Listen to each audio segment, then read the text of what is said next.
Es un tema que me han propuesto y es un tema muy bonito, hermanos. La verdad, es algo que me costó un poquito, no tanto porque no se encontrara o cualquier otra cosa, sino porque también trataba acerca de mi propia vida.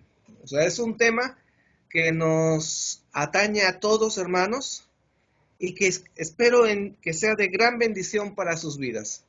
El tema que vamos a ver el día de hoy se llama El gigante de la desilusión.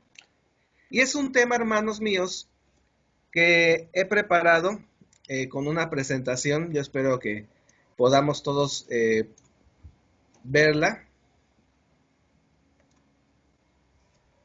Y bueno, cuando me dijeron del gigante de la desilusión, yo pensé, ¿cómo enfrentar al gigante de la desilusión?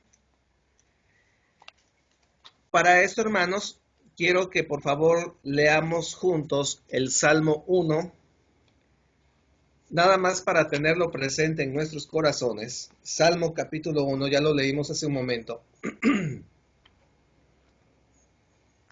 De los primeros versículos del 1 al 3, dice así la palabra de nuestro Dios. Bienaventurado el varón que no anduvo en consejo de malos, ni estuvo en camino de pecadores, ni en silla de escarnecedores se ha sentado, sino que en la ley de Jehová está su delicia, y en su ley medita de día y de noche. Será como árbol plantado junto a corrientes de aguas, que da su fruto en su tiempo y su hoja no cae, y todo lo que hace prosperará. Esa es la vida que nosotros queremos tener, ¿verdad, mis hermanos? Pues el gigante de la desilusión, yo estuve pensando, hay una historia que a mí me encanta en lo particular, desde que era niño, esta es de las historias favoritas que he disfrutado mucho y que he compartido con mis hijos incluso, y es hablar del pueblo de Israel cuando salió de Egipto, ¿verdad? Esa odisea que tuvo este pueblo de Israel se me hace importante. Pero para empezar, hermanos, creo que tendríamos que entender primero qué es la desilusión. ¿Cómo la podríamos nosotros definir? De acuerdo con algunos diccionarios, dice que es el pesar en el ánimo cuando no se cumplen las expectativas. ¿Sí? Cuando no cumple las expectativas, lo que nosotros estábamos esperando, eso, ese pesar que sentimos, es la desilusión. Otra que dice que es el desengaño, decepción, impresión que se experimenta cuando alguna cosa no responde otra vez a las expectativas que se habían creado.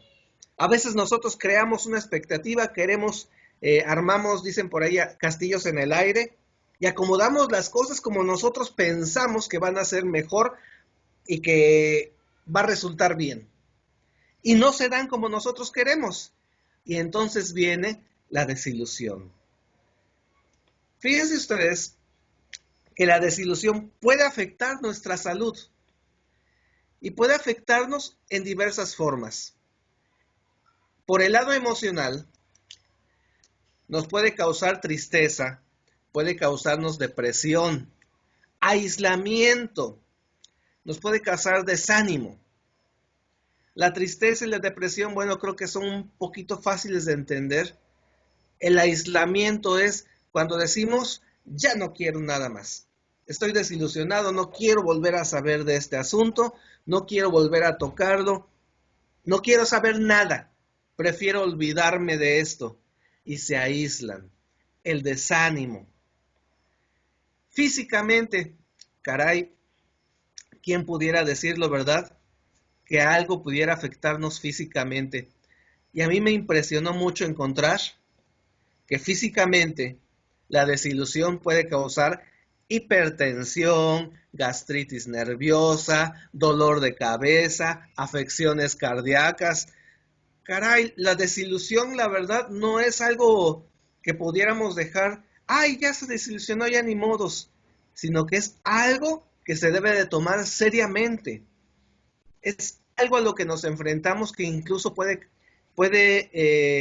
causarnos daño tanto emocional como físico. Y bien, mis hermanos, entrando un poquito más en materia. Quiero que abramos nuestras Biblias en Éxodo capítulo 15 y veamos esta historia del pueblo de Israel en el desierto.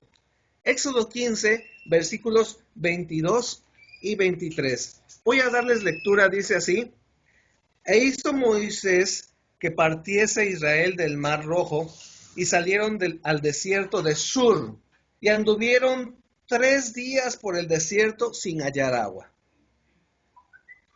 Y llegaron a Mara, y no pudieron beber las aguas de Mara porque eran amargas. Por eso le pusieron por nombre de Mara. ¿Cuántos días anduvieron por el desierto el pueblo de Israel? Fíjense, lo que nos dice primero.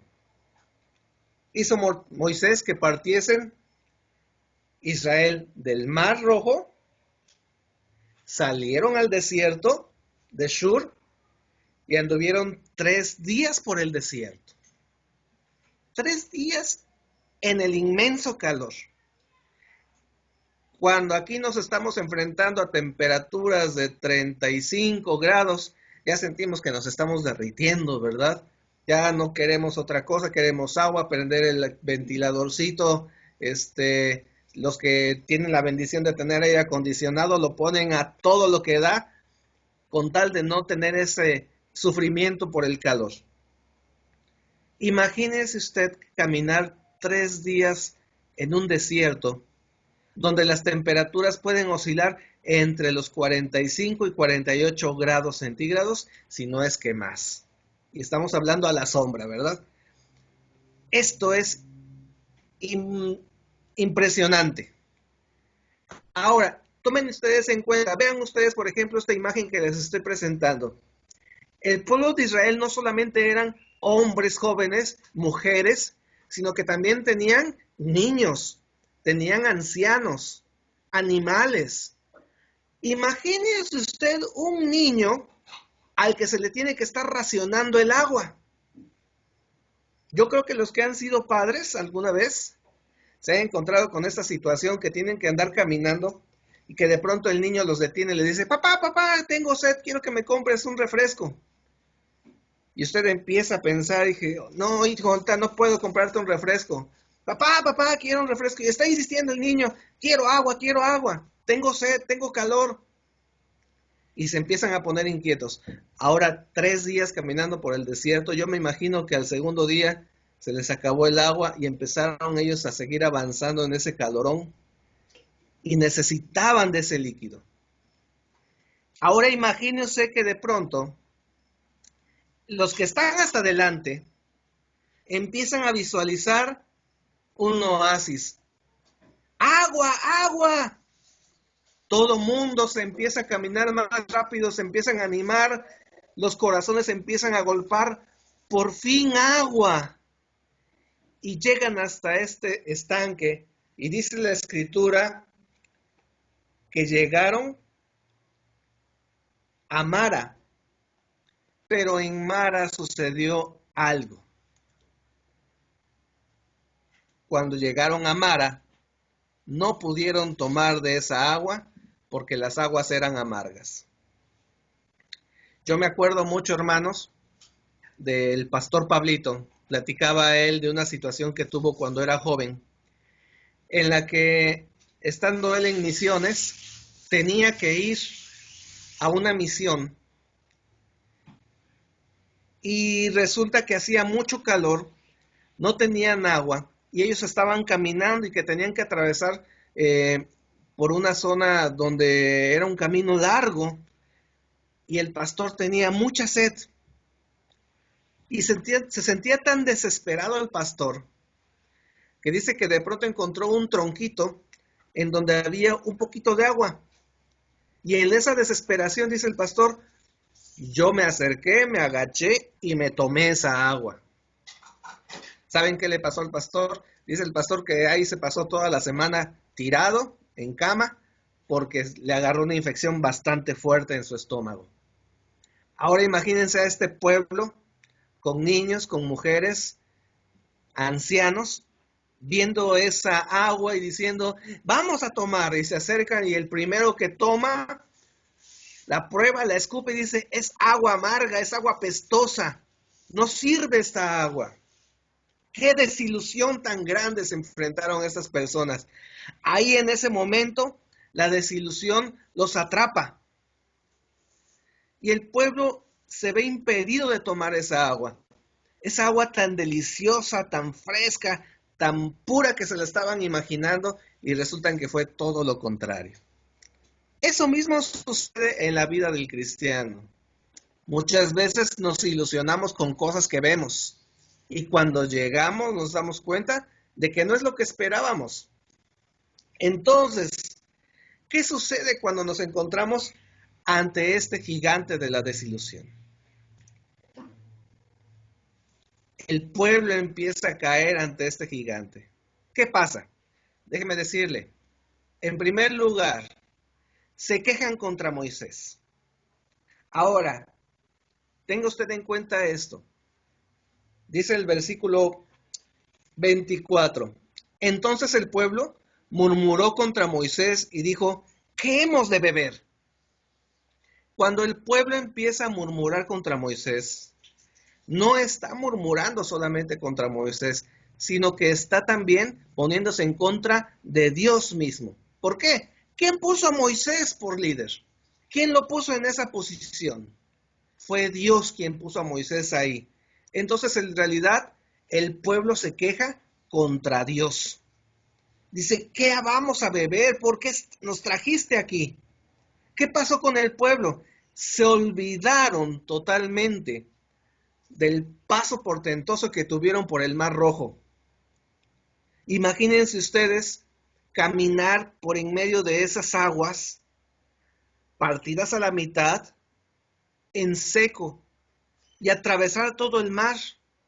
Y mucho antes, la forma en que el pueblo de Israel salió de Egipto, las 10 plagas, fue algo impresionante. Sin embargo, en ese momento el pueblo de Israel se olvida de todo y dice, ¿por qué estamos aquí? ¿Qué vamos a beber? Mira esta agua pestosa, cochina, ¿por qué nos trajiste aquí? Y vamos a ver muchas veces el pueblo de Israel quejándose contra Dios. Como cristianos, corremos peligros al dejarnos controlar por la desilusión. Ojo, tome usted en cuenta esto. Vamos a tener desilusiones en nuestras vidas. Es importante que nosotros tengamos en cuenta esto. La Biblia no dice que no vamos a tener desilusiones. Sí las vamos a tener. Pero no debemos dejarnos controlar por la desilusión. El peligro que encontramos al dejarnos controlar es empezar a quejarnos contra Dios. Y eso, mis hermanos, nos acarrea muchos problemas. La pregunta que siempre sobresale, hermanos míos, cuando cae la desilusión es, ¿por qué Dios permite esto? ¿Por qué Dios no me hizo así? ¿Por qué Dios no me dio esto antes? ¿Por qué no me avisó? ¿Por qué no esto? ¿Por qué no el otro? Y empezamos nosotros también a murmurar contra Dios. Y a veces, mis hermanos, nos quejamos con otros. Y el problema es que nosotros siempre seremos, usted como cristiano siempre será ejemplo de alguien más. Y puede ser que el ejemplo que usted esté dando en ese momento le afecte a la otra persona y afecte su fe y afecte su relación con Dios. Entonces, no solamente es mi problema, no solamente es cuestión mía, sino que yo voy a afectar a los demás. Entonces, esos son los peligros de dejarnos controlar por la desilusión. Si seguimos leyendo, ¿qué hizo Moisés ante esta situación? Éxodo 15, 25a nos dice que Moisés clamó a Jehová. Moisés también se debe haber desilusionado, mis hermanos, porque también Moisés tenía sed. Moisés también tenía calor, andaba sufriendo, andaba caminando, le iba al frente del pueblo de Dios y escuchar a toda esta gente quejándose contra él, quejándose contra lo que Dios había hecho, olvidándose de lo que Dios había hecho por ellos, causaba desilusión en el corazón de Moisés. Sin embargo, Moisés no permite que eso lo controle, sino que al contrario, Moisés toma la mejor decisión de todas. Dice Éxodo 15:25, la primera parte, y Moisés clamó a Jehová. ¿Qué debemos hacer nosotros como cristianos? Debemos clamar a Dios. En medio de la desilusión, hermanos, debemos nosotros reponernos y decir, Señor, ayúdame, aquí estoy. Dios oye la oración del justo, hermanos. Dios escucha nuestro clamor. Él ve nuestro problema, hermanos, y nos ayuda. Nunca se sentirá usted solo si pone toda su confianza en las manos de nuestro Dios. Así como hizo Moisés, y Moisés clamó a Jehová. Ahora, ¿qué pasó después de que Moisés clamó a Jehová? Dice más adelante en este versículo, y Jehová le mostró un árbol. ¿Para qué le mostró Jehová un árbol?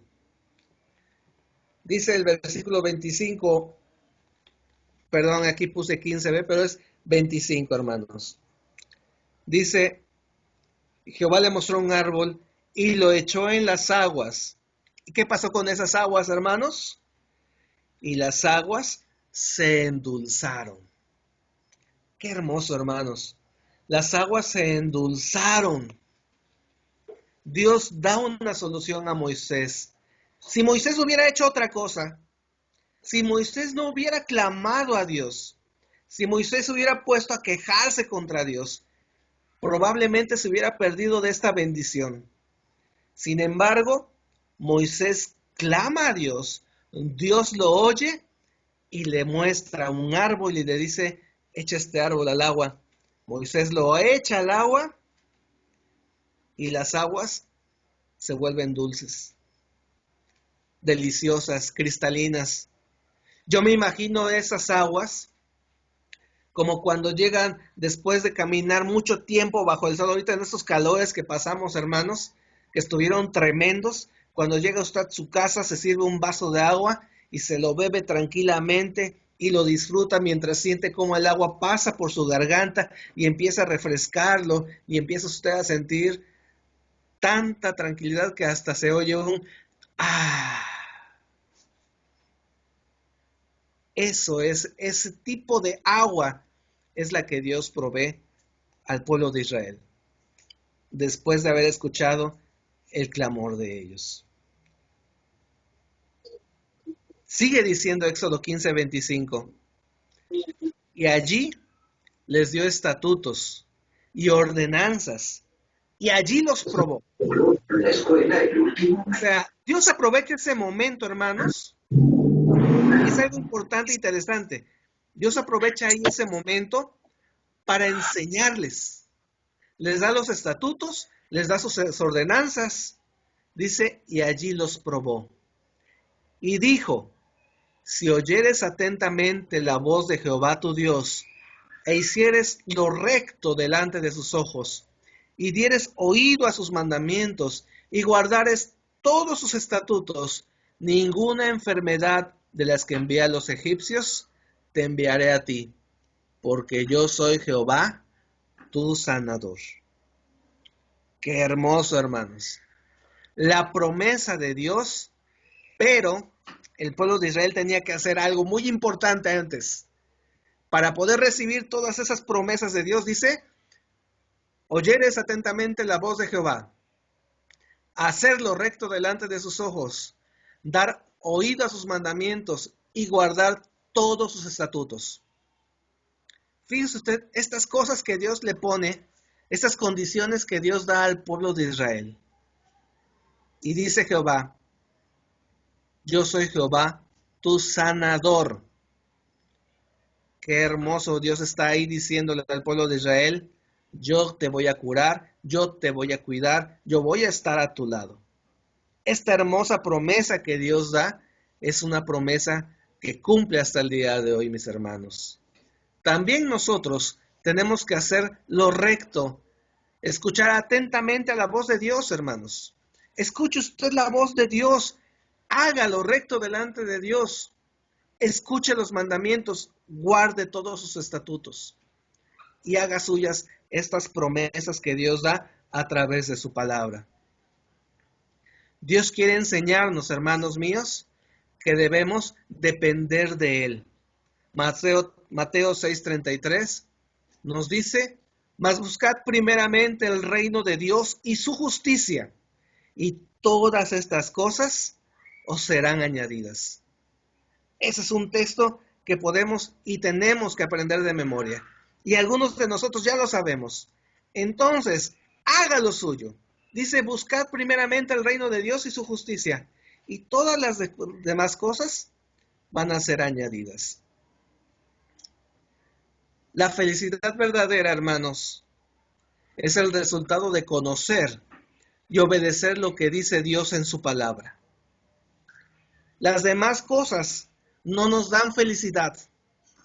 Las cosas materiales no nos van a dar felicidad, hermanos, pero van a adquirir sentido únicamente cuando Dios tenga el primer lugar en su vida. ¿Qué quiere decir? Si usted pone en primer lugar en su vida a Dios por sobre todas las cosas, Dios va a dar bendición. Y usted va a recibir bendición de Dios porque es promesa de Él. No sé de qué forma Dios se va a manifestar en su vida, pero si usted está necesitando algo, no se sienta usted triste por no tenerlo. Al contrario, gócese en Dios, porque Dios está permitiendo esa falta. Dios está enseñándole algo a usted, que usted tiene que tener su felicidad puesta en Dios. ¿Qué hacer, hermanos, cuando nos enfrentamos ante el abismo de la desilusión? ¿Cómo debemos enfrentarlo? En primer lugar, lo que hemos aprendido es que debemos clamar a Dios. Clame a Dios. Reconozca que estaba equivocado al pensar que la felicidad depende de las cosas y no de Dios. Sí, mis hermanos, porque cuando nos desilusionamos nosotros, cuando estamos desilusionados por otras personas, por las cosas que no nos dan, entonces estamos dándole el primer lugar a las demás personas o a las cosas. Y eso nos trae a nosotros que quitamos a Dios de ese lugar privilegiado que debe de tener. Entonces, ¿qué hacer cuando estamos desilusionados? Debemos reconocer que estábamos equivocados. Debemos reconocer que estábamos pensando que nuestra felicidad depende de cómo se comporte tal o cual hermano, o que nuestra felicidad depende de lo que me diga otra persona, o de lo que yo reciba. Eso no es felicidad, hermanos. Eso es estar equivocado. Debemos depender de Dios solamente. Reconozcamos nuestro pecado ante Dios. Permita que Dios le enseñe que la felicidad viene de conocer y obedecer su palabra. Entonces estará usted tomando el texto que dice, busca primeramente el reino de Dios y su justicia, y todo lo demás os vendrá por añadidura. Ahí es cuando estamos nosotros poniendo este texto en marcha en nuestras vidas. Que Dios enseñe que esa felicidad solo viene de conocer su palabra. Si seguimos con esta lectura, hermanos, ¿qué pasó después de que Dios habla con el pueblo de Israel? Éxodo 15:27, quiero leerlo con ustedes. Dice, y llegaron a Elim, donde había 12 fuentes de aguas y 70 palmeras, y acamparon allí junto a las aguas. ¿Cuántas tribus eran, hermanos? 12. O sea que Dios dio bendición al pueblo de Israel después de que clamó Moisés y les dio no solamente un solo lago para todos, sino que les dio un lago para cada tribu. Dice que había 12 fuentes de aguas, 70 palmeras y acamparon allí. Ya no se estaban peleando por el espacio, porque, a ver, déjame pasar, yo quiero tomar agua, mis hijos ya están sedientos, tú ya tomaste. Ya no había eso, hermanos, porque ya estaban cómodos. Dios proveyó. Dios estaba tratando con el pueblo de Israel, enseñándoles que debían depender totalmente de Dios y que sus ojos tenían que estar puestos en Él. ¿Está sufriendo por desilusión, mi hermano?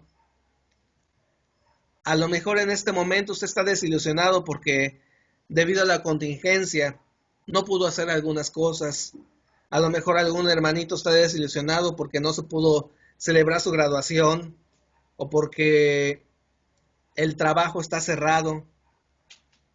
Hermanos, reconozca que Dios ha traído esto a su vida para enseñarle algo importante, que usted debe depender de Dios totalmente. Confiese a Dios su pecado por haber puesto cualquier cosa en primer lugar de su vida, como fuente de gozo. Sí, porque la desilusión viene porque yo pensaba que esto me iba a dar gozo, pero al ver que no lo hizo, me desilusiono. Si usted pone sus ojos en Dios, no habrá desilusión en su vida. ¿Sabe por qué? Porque Dios no falla. Dios siempre estará presente. Dios siempre estará ahí junto a usted, sustentándole, ayudándole, porque esa es la promesa de Dios. Y Dios nunca falla en sus promesas. Dios es un Dios amoroso, misericordioso. Confíe en Él para todos los asuntos de su vida. Cualquier asunto, mi hermano, que usted enfrente, que le esté dando desilusión, confíelo en Dios. Dígale, Señor, me siento mal, me siento desilusionado, me siento delante de un abismo gigante de desilusión. Pero me siento así porque mis ojos están puestos en mi problema y no en ti. Ayúdame a poner mis ojos en ti, Señor, a confiar plenamente en tu palabra, a confiar en que tú eres ese Dios que así como sacaste al pueblo de Israel, también a mí me va a rescatar. Señor, toma en tus manos mi vida. Confíe en Él para todos los asuntos de su vida. Quiero leer con usted Jeremías 17. Si quiere, escuche con atención cómo dice la Escritura. Así ha dicho Jehová, maldito el varón que confía en el hombre y pone carne por su brazo y su corazón se aparta de Jehová.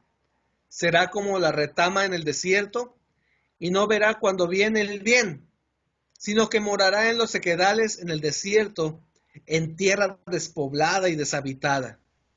Ah, pero bendito el varón que confía en Jehová y cuya confianza es Jehová, porque será como el árbol plantado junto a las aguas, que junto a la corriente echará sus raíces, y no verá cuando viene el calor, sino que su hoja estará verde, y en el año de sequía no se fatigará, ni dejará de dar su fruto. ¿Qué debemos hacer nosotros? Confiar en Jehová. Cuidado con lo que dice la Escritura. Escuche lo que dice. Maldito el hombre, el varón que confía en el hombre. No confíe en otras cosas. Ponga toda su confianza en Jehová, porque la bendición de Dios está en aquel que confía solamente en Él. Hermanos, hace un momento les dije que leyéramos el Salmo 1, versículos 1 al 3. Y cuando leemos este Salmo, que ya lo leímos 2 veces, y quiero leerlo una tercera vez, hermanos, dice: Bienaventurado el varón que no anduvo en consejo de malos, ni estuvo en camino de pecadores, ni en silla de escarnecedores se ha sentado, sino que en la ley de Jehová está su delicia, y en su ley medita de día y de noche. Medite usted en la ley de Dios. Medite en la ley de Jehová de día y de noche. Medite en su palabra, mi hermano, y haga suya las promesas de Dios, como le dije hace un momento.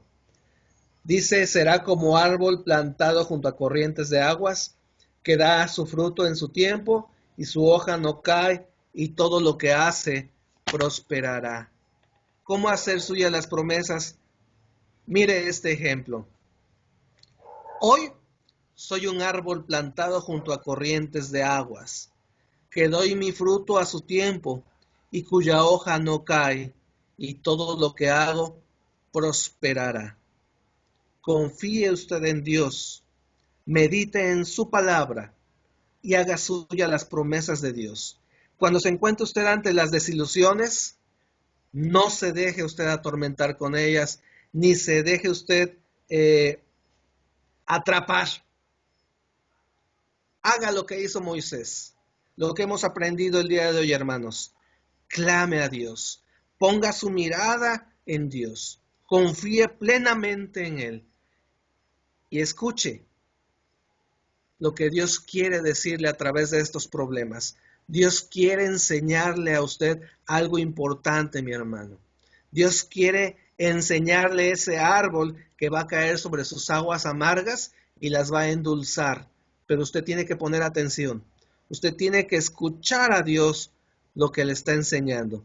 Confiemos en Dios plenamente, mis hermanos. Quiero orar con ustedes y quiero que piense usted en esa desilusión, en ese algo que lo tiene usted triste, esa cosa que lo tiene usted en depresión, que lo tiene usted aislado, que piensa usted que no se puede remediar. Piense usted en eso. Ahora, después de pensar en eso, voy a invitarle a que cierre sus ojos y que en su corazón le pida a Dios que Él tome en sus manos eso que le está afectando y que Él sea quien dé solución a su problema. Ponga las cosas en las manos de Dios. Ya no vea ese problema directamente, ahora vea usted las cosas a través de Dios. Confíe en que Dios tiene un plan perfecto para su vida. Recuerde usted, Dios tiene control sobre todo lo que sucede en nuestro alrededor. Por lo tanto, Dios va a proveer la solución. Y será usted como ese árbol plantado junto a corrientes de aguas, y va a dar su fruto a su tiempo, y su hoja no va a caer, mi hermano, y todo lo que haga prosperará para la gloria de Dios. Ese es lo que Dios quiere para nuestras vidas. Le invito a cerrar sus ojos. Oremos a nuestro Dios. Bendito Dios, te damos gracias, porque a través de tu palabra podemos aprender, Señor, que las desilusiones vienen por no confiar en ti, por no tener puestos nuestros ojos en ti, Señor. Queremos suplicarte que tú nos ayudes para que nuestra visión, para que nuestro entendimiento, Señor, estén puestos en ti, que podamos confiar en tu palabra, en tus promesas y hacerlas nuestras.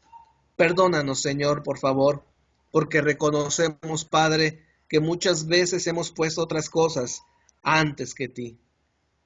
Señor, perdónanos, porque nosotros queremos tenerte a ti, Señor, en primer lugar en nuestras vidas. Queremos que tú seas nuestro Rey soberano, aquel Señor que llene nuestros corazones y nuestros pensamientos y que nos dé paz, Señor. En medio de cualquier situación, Padre, ayúdanos a tomar decisiones, pero sé tú, Señor, quien nos dirija.